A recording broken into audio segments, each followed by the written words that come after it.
At 6:15 in the morning, the first light gently touches the fields. Mon walks slowly along the familiar village path that leads to the rice fields of his grandparents' home. Before him stretches a sea of green corn. A village woman carefully strips the leaves, food for the cattle. The sharp edges of the leaves scratch easily, so she wears long sleeves to shield her skin. This is yellow corn, grown not for people but for animals, cows, buffalo, pigs, and chickens. Long ago, when food was scarce, families ate this corn to survive. Now its kernels are too hard, left only for the livestock.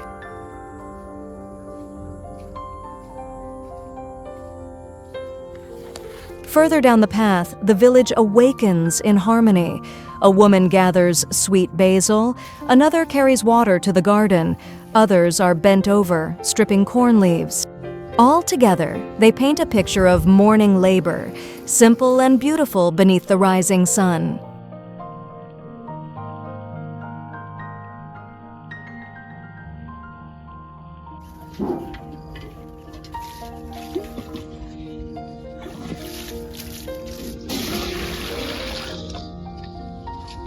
In Mon's grandparents' village, much of the work of carrying water, tending the gardens, and caring for the crops is done by women.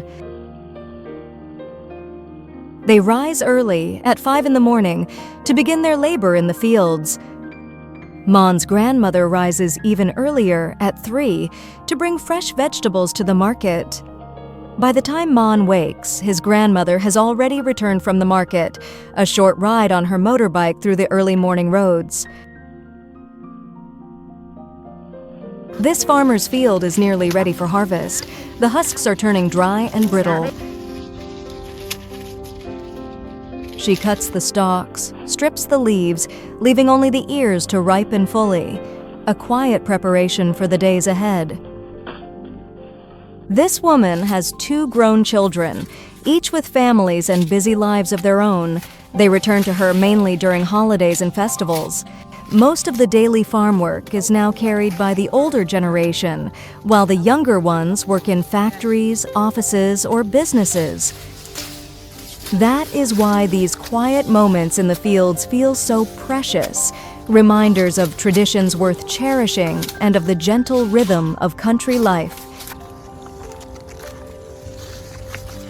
Beside the fields runs a still stream. Its waters nourish the corn and vegetables, sometimes full and flowing, sometimes held back when rice is harvested.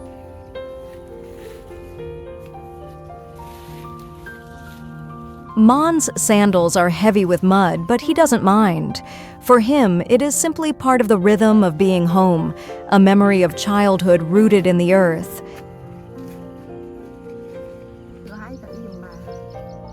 Mon pauses to look at a patch of sweet basil. This fragrant herb, rich in essential oils, is often eaten fresh with noodles. His grandmother also grows basil in her garden. Every few days she harvests some to sell at the market. In the countryside, vegetables are simple and inexpensive, yet always fresh and full of flavor. Basil is not only a seasoning for meals, but also a trusted folk remedy passed down through generations. At Mon's grandparents' village, the vegetable fields change with the seasons. Different crops grow best at different times of the year. Lettuce, cabbage, and broccoli thrive in the cooler months, while gourds, pumpkins, and beans prefer the warmth of summer. Planting at the right season helps the crops grow strong and healthy. Rotating the crops also keeps the soil rich and balanced. Each plant draws different nutrients from the earth, so changing what grows in each field helps the soil recover and stay fertile. It also keeps pests under control.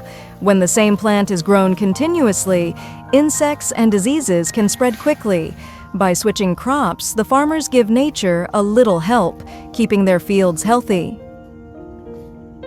Finally, planting the right crops at the right time benefits the farmers too, producing fresh, tasty vegetables that sell well and require less care.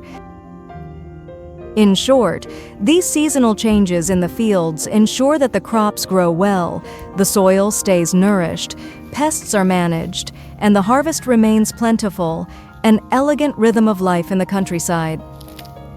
Whenever Mon visits the countryside, his mother often takes him out into the fields to enjoy the morning sun, watch and learn from the farmers. These are vivid lessons about agriculture and rural life, lessons Mon could never find in books. Have you ever had an experience like Mon's?